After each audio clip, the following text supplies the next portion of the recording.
That's all to come, but Monday nights are about to become a visual feast once more with the return of Lesser Spotted Journeys, the series which sees Joe Mahan travel up and down Ireland, unearthing the hidden gems of our highways and byways. And as you can see, he's with me now. Joe, an absolute pleasure. I love Lesser Spotted, but I can't believe I've been watching it for 23 years. Can you? Well, you probably started it when you were just still a schoolgirl. I love you.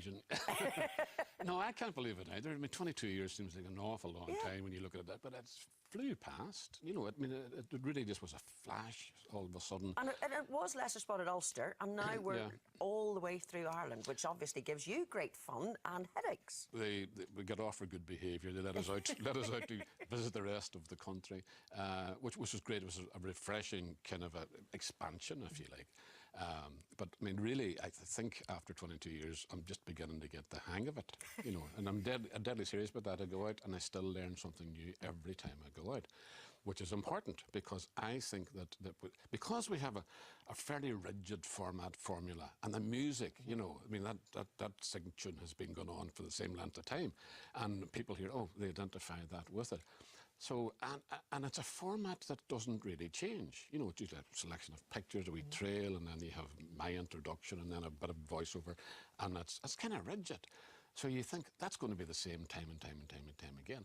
But the discipline is you have to keep changing the content of that. You know, we bring along 4 empty bags to collect something, right?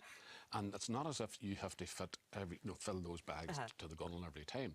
You have to reshape those bags around what you find. So we have to get new material, new stuff, a refreshing kind of approach to the thing. And the secret to all of that, of course, is research. Well, this week we're starting off in the Glens of Antrim, so let's have a wee look at what the viewers can expect. Welcome to the Queen of the Glens, to Glenariff on the east coast of County Antrim. The name Glenariff translates into English as the Glen of Arable Land.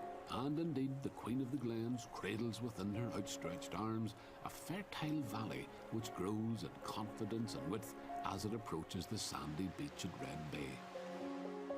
Well, visually that is stunning, but your poetic words that just describe it are lovely. But you're talking about the research that has to be done. It must be easier, yes, to do the Lesser Spotted Ulster, but when you're coming up with stories that are in Waterford, how do you do that research, and how long does that take? It's exactly the same process, except you're right, it takes longer. You know yourself, it takes a day's travel to get there, a day's travel to get back.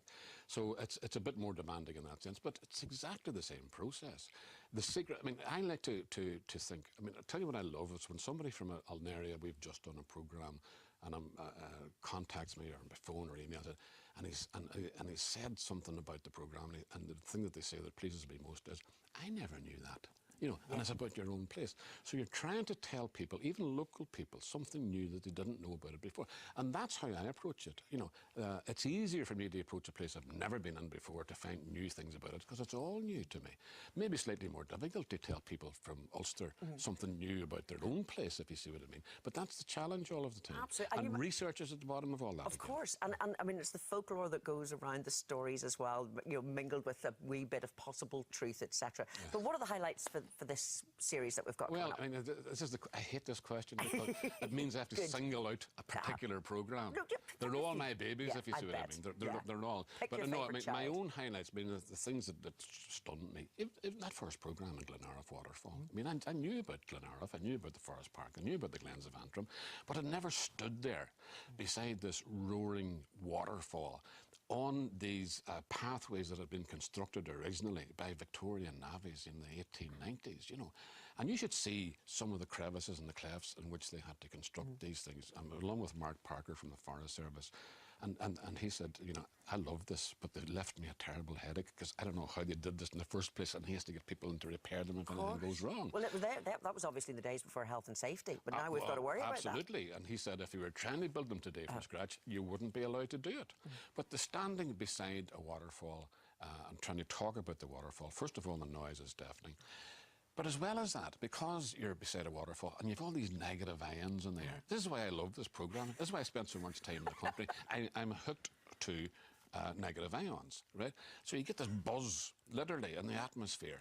and you start raising your voice and you're getting excited and that everything's great and fun and you laugh out loud, you know. And it's because you're standing beside this waterfall. It's not just to compensate for the sound. And do you know what I mean? It's that childish love that and it's infectious and it comes through.